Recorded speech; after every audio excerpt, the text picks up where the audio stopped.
မြို့ပြင်ဘက်ဆက်ရောင်အဟောင်းတစ်လုံးရဲ့အလေမှာကားတစ်စီးတိတ်တိတ်လေးရပ်နေခဲ့တယ်။အယောင်ကကျွတ်ထွက်တန်ကြီးကကိုးတဲ့အပြည့်ရှေ့ဘက်ဂရေကတော့လူတစ်ယောက်ရဲ့ပါဇက်လိုသွားတွေထွက်နေသလိုကြောက်စရာကောင်းတယ်။လူတွေမြင်ရင်ရေကြတယ်။ဒါကားလားအမိုက်လားလို့မေးကြတယ်။တချို့ကထပ်ပုံရိုက်ပြီးလှည့်ထွက်သွားကြတယ်။ဒါပေမဲ့လူတစ်ယောက်ကတော့မမြင်ဘူး။သူမျက်လုံးကကားကိုကြည့်တဲ့အခါတန်ကြီးကိုမကြည့်ဘူး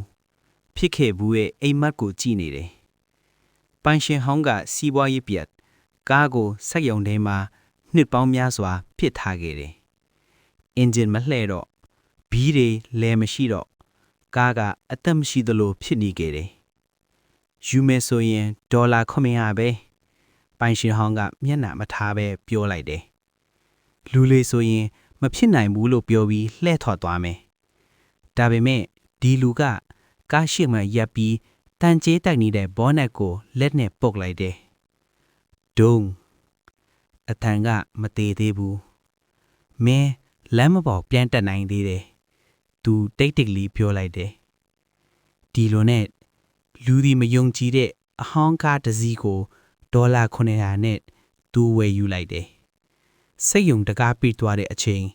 အဲ့ဒီကားကအစ်စ်တစ်ခါမွေးဖွားဖို့ခရီးစတင်ခဲ့ပြီဆိုတာဘယ်သူမှမသိခဲ့ကြဘူး